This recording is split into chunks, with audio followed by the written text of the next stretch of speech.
Welcome to our deep dive into deep work by Cal Newport. Excellent choice. Have you ever felt like you're constantly bombarded with distractions? Yeah. Struggling to truly focus on the work that matters? Oh, yeah. All the time. Well, today we're going to explore Cal Newport's strategies for achieving deep work, Yes. that state of intense concentration where we produce our best results. That's the goal. We've got a stack of his writing here, Oh, wow. and we're ready to unpack some serious wisdom. Love it. And what's really interesting about Newport is that he's not just an armchair theorist. Right. He's a computer science professor at Georgetown, That's right. a best-selling author. Yeah. And he actually lives these principles. He does. He walks the walk. Right. He's managed to write 4 books, Wow.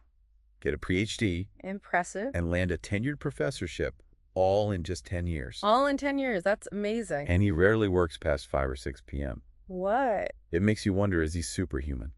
Sounds like it, right? Not exactly. Not exactly. He's just figured out how to maximize his deep work time. And that's the key. And one of the first things he does in the book is highlight just how rare this kind of focus is becoming. Right. He starts with a story about Carl Jung, Oh, yeah.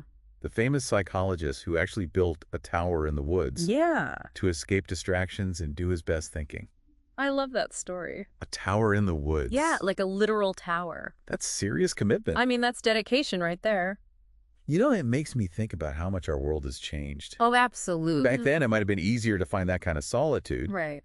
But today, we're constantly bombarded with notifications, emails, social media. Oh my gosh, yes. It's a wonder any of us get any work done at all. I know, right? It's like a constant assault on our attention. And that's exactly what makes deep work so valuable in today's world. I agree. It's not just about getting things done. Right. It's about developing a skill that sets you apart. Absolutely. It's like a superpower in this day and age. Newport calls this the superstar effect. Okay, I like that. In many fields, the very best are pulling away from the pack Makes sense. because they've mastered the ability to focus intensely Yeah. and produce at an elite level. And they get more done. They do better work. So how do they do it? Yeah, how do they do it? I mean, some of these stories are almost unbelievable. Right. Newport talks about Jason Ben, who went from an unfocused financial consultant to a coding superstar in less than a year, Really? all because he learned to embrace deep work. That's wild. And the way Ben did it was fascinating. Okay, I'm intrigued. He decided to teach himself to code, Okay.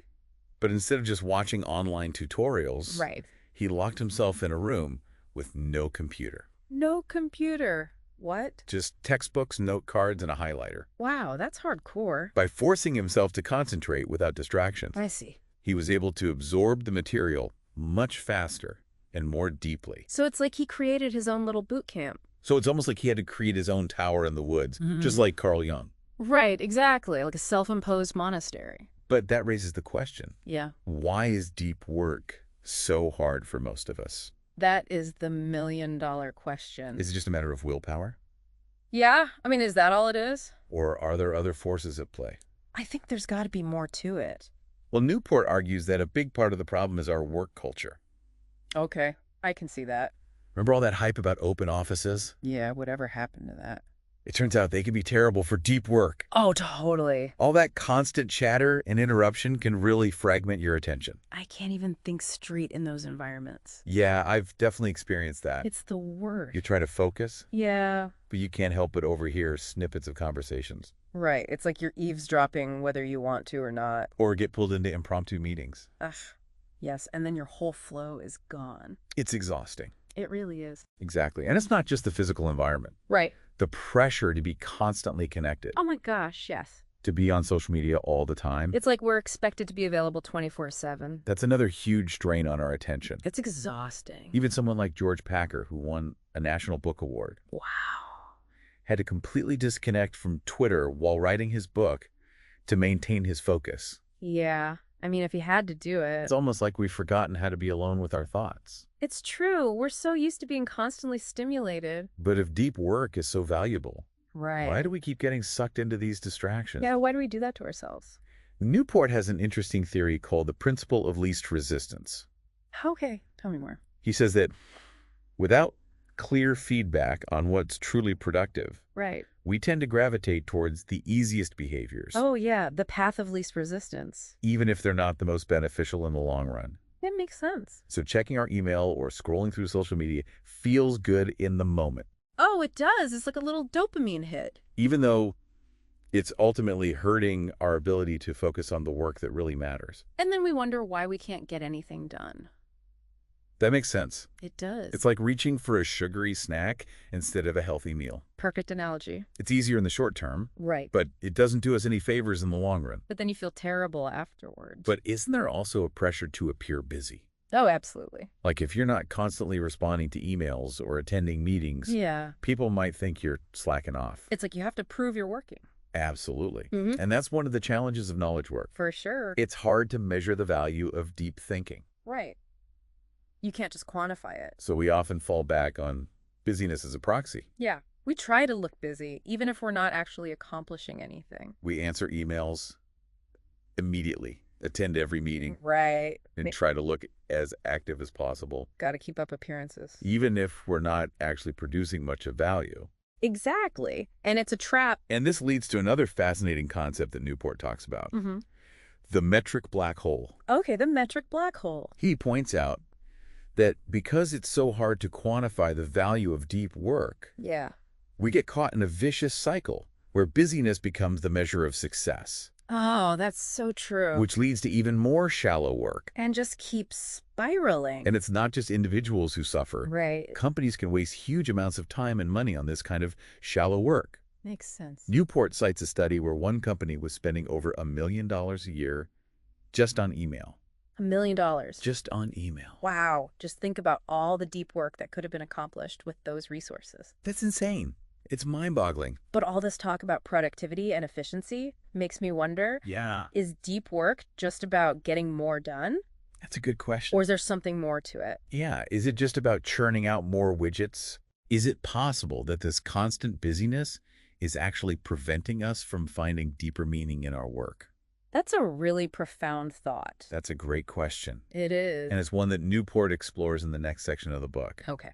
I'm ready for this. He argues that deep work isn't just about being more productive. Right. It's about cultivating a deeper connection to our work Okay. and finding a sense of meaning and purpose. I like that. And to illustrate this, he introduces us to Rick Furr, Who's that? a master swordsmith. A swordsmith. Interesting. And I'm guessing most of us aren't swordsmiths. Yeah, not many of us forging blades these days. But what can we learn from someone like Rick Furr? Yeah. What's the takeaway here? Furr's work is incredibly demanding. Okay. It requires intense concentration for hours on end. I can imagine. Even a small slip-up can ruin days of effort. Wow, so high stakes. But here's the thing. Yeah. Furr finds immense meaning and satisfaction in his work, Mm. precisely because of the deep focus it demands. He talks about the challenge, the skill, the craftsmanship. It's like he's in a flow state all the time. It's clear that this depth is what gives his work meaning. So it's not just about the end product, it's about the process itself. Exactly. And I think that's something we can all relate to. Yeah, I think so too. Whether we're writing code, designing a marketing campaign, or, analyzing financial data. Right, whatever our craft is. There's something deeply satisfying about immersing ourselves in a task Yeah. and pushing ourselves to do our very best. Like we're using our full potential. And that's where deep work comes in. Right. It's the key to unlocking that deeper level of engagement. It's not just about getting more done. No. It's about doing work that we truly care about Work that matters. and finding that sense of meaning and purpose that makes it all worthwhile. I love that. And you know what? I think that's a great place to take a break. Okay. We'll come back and talk about some of the practical strategies for actually achieving deep work. Yeah, because we've all got to figure out how to actually do this stuff. Yeah. Exactly. It's not just theory. We need to put it into practice. So stay tuned. We'll be right back after this short break. Welcome back. All right, so we've been talking about this idea of deep work and how it can lead to a deeper sense of meaning and purpose in our work. Right. It's not just about being a productivity machine. But it's one thing to talk about it in theory. Yeah? It's another thing to actually put it into practice. Exactly. How do we actually make this happen in our lives? So how do we actually do it? Well, that's the million-dollar question, right? How do we cultivate this deep work habit in a world that's so full of distractions? It feels like everything is designed to keep us in a state of shallow work. It really does. It's like we're constantly being pulled in a million different directions. So what's the antidote? How do we fight back against this tide of distractions? Well, Newport has some really practical advice for that, and one of the things he emphasizes is the importance of scheduling deep work. Okay, scheduling deep work. It might sound a little counterintuitive. Yeah, because you think of deep work as being this kind of spontaneous flow state. Right, you can't just source it.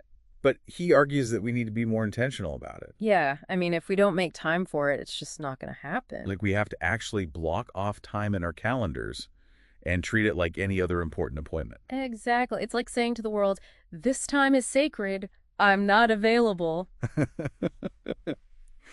And he offers a few different approaches to scheduling deep work depending on your personality and work style. Oh, that's good, because we're not all wired the same way. So the first one he talks about is the monastic approach, Monastic, okay. which is basically like it sounds Like a monk. you cut yourself off from all distractions, Wow. like completely. No email, no phone, no internet. You go into a deep work cave and you don't come out until you're done. That sounds intense. It is intense. But also kind of appealing. Yeah, I mean, imagine how much you could get done if you could just focus uninterrupted for hours on end. It would be amazing. And Newport gives the example of Neil Stephenson, Who's that? a science fiction writer who's known for disappearing for months at a time to write his books. Oh, wow. So he actually does this. Yeah, he goes off the grid completely. That's commitment. So that's the monastic approach. Okay. Now, on the other end of the spectrum Okay. is the bimodal approach. Bimodal, what does that mean? So this is where you alternate between periods of intense, deep work Okay. and periods of more normal work. So it's like you're switching back and forth between two different modes. Exactly. It's like a light switch. You're either on or off. I see. So you might spend a week or even a month in deep work mode, Wow. and then you switch back to a more regular schedule for a while. So you're not always in that super intense mode. Right, because that would be unsustainable for most people. Yeah. I think I'd burn out pretty quickly. And Newport gives the example of Adam Grant, Oh, yeah, I know him. the Wharton professor and author He's great. who uses this approach. Really? How does he do it? He'll go off the grid for days or even weeks at a time to write, and then he'll come back and be more accessible for a while. So it's like he's batching his deep work. Exactly. And it seems to work really well for him. Okay, so we've got monastic and bimodal. What else? The third approach is the rhythmic approach. Rhythmic. Okay, I like the sound of that. And this is all about making deep work a regular habit. So like building it into your daily routine. Exactly. So you might block off an hour or two every morning Okay. before the distractions of the day start to creep in. Yeah, that's when I'm usually the most focused. And you just do that every day consistently. So it becomes like second nature. Right. It's like brushing your teeth or going for a run. You just do it without even thinking about it. And the key here is to find a rhythm that works for you Right, because everyone's different. and to stick with it even when you don't feel like it. Because that's how you build a habit. Okay, so we've got monastic, bimodal, rhythmic, and the last one is the journalistic approach. Journalistic. Okay, that sounds interesting. And this is kind of the opposite of the monastic approach. Instead of blocking off huge chunks of time for deep work, Yeah. you seize moments of deep work whenever you can. So you're more flexible. Exactly. It's like being a journalist who has to be ready to jump on a story at a moment's notice. I see. So you might have 30 minutes between meetings. Yeah. Or an hour in the evening after the kids have gone to bed. Right. And you use those pockets of time to go deep. So you're making the most of the time you have. And Newport himself actually uses this approach. Really? I would have thought he'd be more of a monastic type. Well, he's got a busy schedule with teaching and writing. That's true. So he's learned to be opportunistic with his deep work time. I can definitely relate to that. So those are the 4 deep work philosophies. Okay, so we've got monastic, bimodal, rhythmic, and journalistic. But how do we know which one is right for us? Yeah, that's the big question. It's a good question, and honestly, I don't think there's a right or wrong answer. It's got to be what works for you. Exactly. It depends on your personality, your work style, your life circumstances. Right. Some people might thrive in a monastic setting while others would go crazy. But the most important thing is to be intentional about it. Yes. Don't just let your days get hijacked by distractions. Choose a philosophy that resonates with you. Yeah, experiment and see what works. And commit to making deep work a regular part of your life. It's an investment in yourself. And you might be surprised by how much more you can accomplish and how much more fulfilling your work becomes when you start prioritizing those periods of intense focus. And you know what I think a lot of people underestimate? The importance of rituals. Rituals? Yeah, like having a specific routine that you follow before you start deep work. Oh, okay. Like a way to signal to your brain that it's time to get serious. Exactly, like a mental trigger. So it could be something as simple as making a cup of coffee. Yeah. Or going for a walk around the block. Or putting on your noise-canceling headphones. Right. Whatever helps you get into that focused mindset. And Newport talks about how these rituals don't have to be elaborate or expensive. He mentions J.K. Rowling checking into a fancy hotel to finish writing Harry Potter. Oh, yeah, I remember that. But it could be something as simple as closing your office door. Yeah. Or turning off your phone. Right. The point is to create a clear separation between your deep work time and the rest of your life. And you know, this whole idea of rituals made me think about another aspect of deep work that I found surprising. Okay. What's that? The fact that it doesn't necessarily mean working alone. Really? I always thought of deep work as being a solitary activity. Yeah, me too. But Newport actually argues that deep work can be done in a collaborative setting. Interesting. So how does that work? Well, he uses the example of Bell Labs. Bell Labs. Yeah, this legendary research facility that was responsible for some of the most groundbreaking innovations of the 20th century. Oh, wow. Like the transistor and the laser? Exactly. And what's so interesting about Bell Labs is that while they encouraged collaboration and interaction, Right. they also provided researchers with soundproof offices so they could focus deeply when needed. So they had the best of both worlds. Exactly. They understood the importance of both interaction and solitude for creative breakthroughs. It makes sense. So it's not an either proposition. We can have both collaboration and deep work. Right. It's about finding the right balance. But how do we balance those two things? Yeah, that's the challenge. How do we avoid getting sucked into endless meetings and discussions when we need to be focusing deeply? That's a good question because it's so easy to get pulled into those things. Yeah, it is. Especially if you're a people pleaser. That's where the hub and spoke model comes in. Hub and spoke. What's that? It's about creating dedicated spaces for both interaction and solitude. Okay, I like that. So you might have brainstorming sessions or meetings in a shared hub space, Okay. but then you retreat to your individual spoke space for deep work. So it's like having a home base for each type of work. Exactly. It's like having the best of both worlds. I like that. You get the energy and stimulation of collaboration, Right. but you also have the space and quiet you need to go deep. And you're not constantly switching gears. Exactly. And, you know, I think a lot of people hear about deep work and think, but my job is all shallow. Oh, yeah, I can see that. How can I possibly avoid it? You can feel overwhelming. Right. It can feel like you're drowning in a sea of shallow work. And you don't even know where to start. But Newport offers some practical advice for tackling that feeling of being stuck in the shallows. Okay, give me some hope here. He suggests starting by simply quantifying your shallow work. Quantifying, so like tracking it. Exactly. Because most of us drastically underestimate how much time we actually waste on things like email, social media, pointless meetings. Oh, yeah, for sure. I bet if I actually tracked it, I'd be horrified. Right. So the first step is to just become aware of where your attention is going. Okay, that makes sense. Track your time for a few days and see how much time you're actually spending on shallow work. And then once you have that data, Then you can start to make changes. right, you can start to identify areas where you can cut back. And he even suggests planning your workday in advance, down to the minute. Down to the minute. That sounds intense. It does sound a little rigid. Like I wouldn't be able to stick to that. But I can see how it could be really helpful for prioritizing deep work. Yeah, because if you don't plan it in, it's probably not going to happen. Exactly. And it's not about creating a rigid schedule that you have to follow to the letter. Right. It's more about being intentional with your time. Yeah, like setting an intention for how you want to spend your day. By blocking off time for deep work in advance, Yeah. you're sending a clear signal to yourself and others Right, like, this is my deep work time, do not disturb. that this time is non-negotiable. And it helps you to stay focused because you know exactly what you're supposed to be doing. Exactly. So instead of just reacting to the demands of your inbox or your colleagues, Right, like being at the mercy of the whirlwind. you're proactively shaping your day to prioritize the work that truly matters. And that's how you get real results. And this ties into another important concept that Newport discusses. Okay, what's that? The idea of focusing on lead measures. Lead measures? I'm not familiar with that term. So lead measures are the actions that directly drive the outcomes you want. Okay, so it's like focusing on the inputs rather than the outputs. Exactly. So instead of getting caught up in the busy work of responding to emails or attending every meeting, Yeah. you focus on the activities that will actually move the needle on your most important goals. So it's about being strategic with your time and energy. Right. It's about working smarter, not harder. And it takes discipline It does. because it's so easy to get caught up in the minutia It is. and to lose sight of the big picture. And this might mean saying no to some things, Oh, yeah, the dreaded no word. even if it makes people uncomfortable. Yeah, but sometimes you have to set boundaries. It's about being ruthless with your time and attention. Right, because you only have so much of it.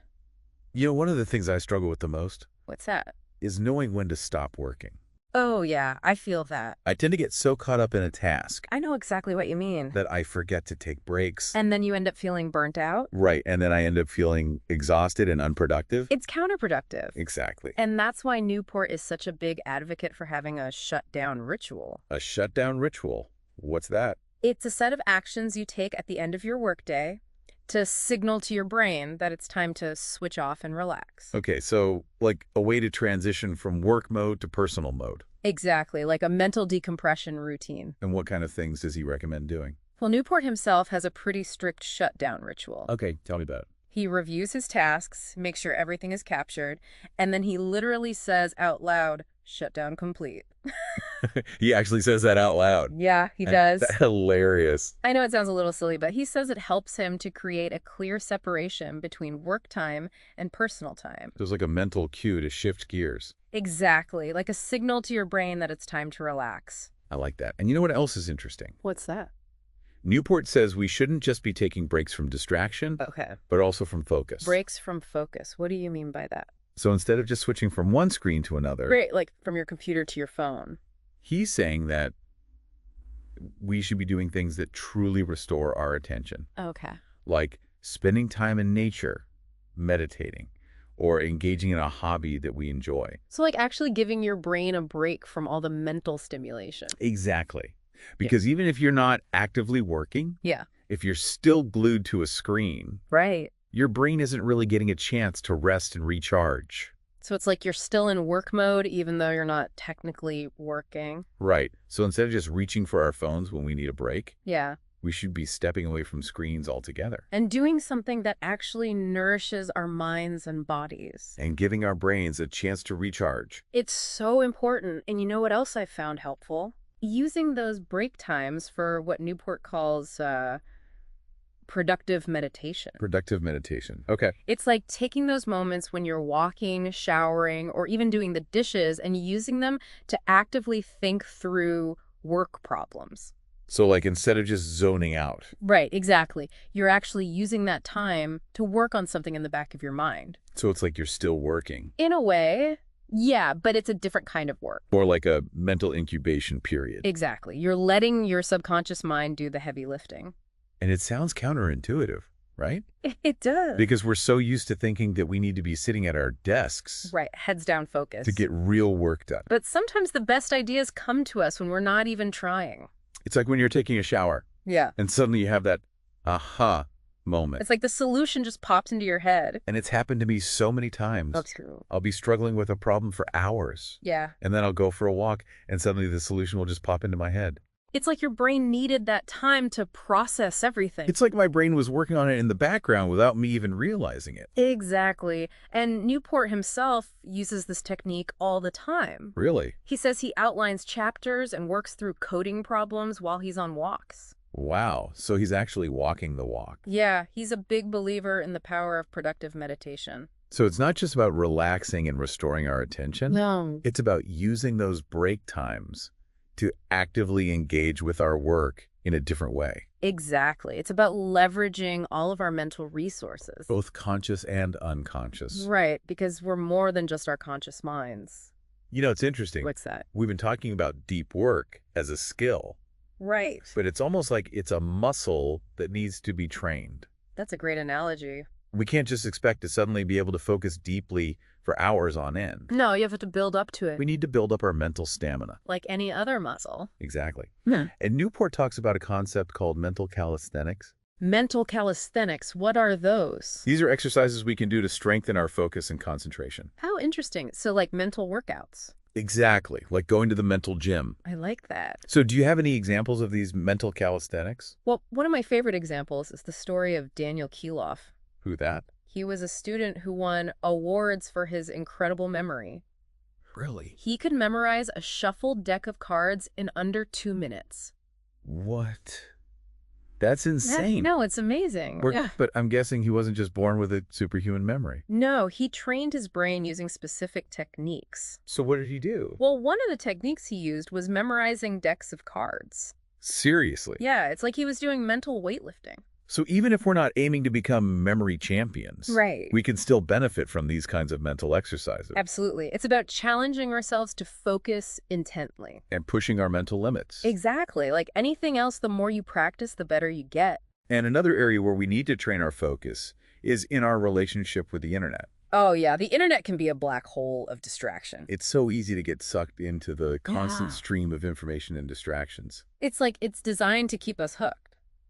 But Newport argues that we need to be more intentional with our attention. So it's not about becoming a Luddite and abandoning technology altogether. Right.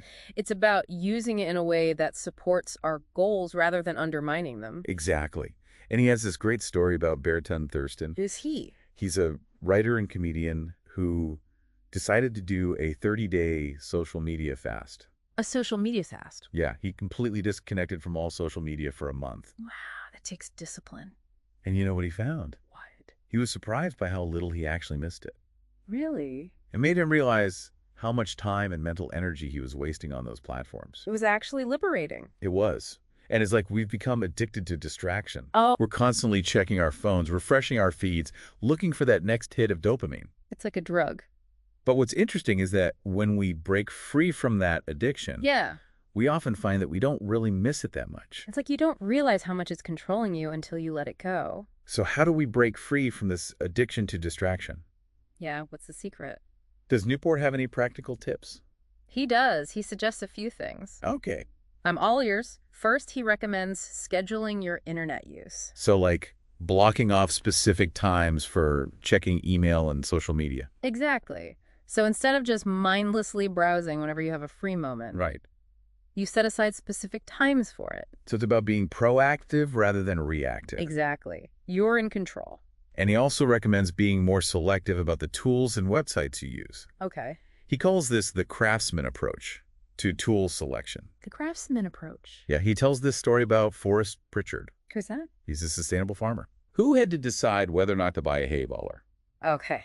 Now, most farmers would just think about the immediate cost and benefit. Right. Like, is it worth the investment? But Pritchard took a different approach. Okay. He thought about the long-term impact on his land, I see. on the health of his soil. So he was thinking about the bigger picture. Exactly. He was thinking about his values and his long-term goals. And how this decision would affect those things. And Newport argues that we should take the same approach with our digital tools That makes sense. instead of just using whatever's trendy or convenient. Yeah, like the latest app or gadget. We should ask ourselves, Yeah. does this tool truly support my most important goals? That's a good question. Or is it just a distraction? Because a lot of these tools are designed to be addictive. They are. They want to keep us hooked.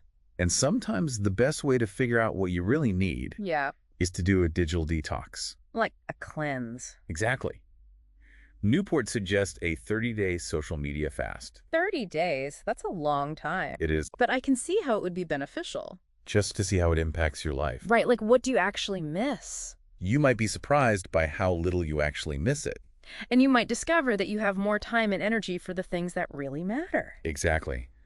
And I think a lot of people are afraid to disconnect, even for a short period of time. No, it used to be like that. They're worried about missing out on something important. FOMO. But sometimes disconnecting is exactly what we need to reconnect with what truly matters, It's like you need to step away from the noise. to hear your own inner voice. I love that. And you know what? I think that's a great place to wrap up our deep dive into deep work by Cal Newport. It's been a fascinating conversation. It really has. And I think we've all learned a lot about the importance of deep work. And how to actually cultivate it in our lives. So if you're feeling overwhelmed by distractions Yeah. and struggling to focus on the work that matters, Like most of us. I highly recommend checking out Cal Newport's work. He's got some brilliant insights. And remember, deep work is a skill. Not a talent. It's something we can all learn and improve with practice. And the rewards are well worth the effort. So go forth and work deeply. And live deeply.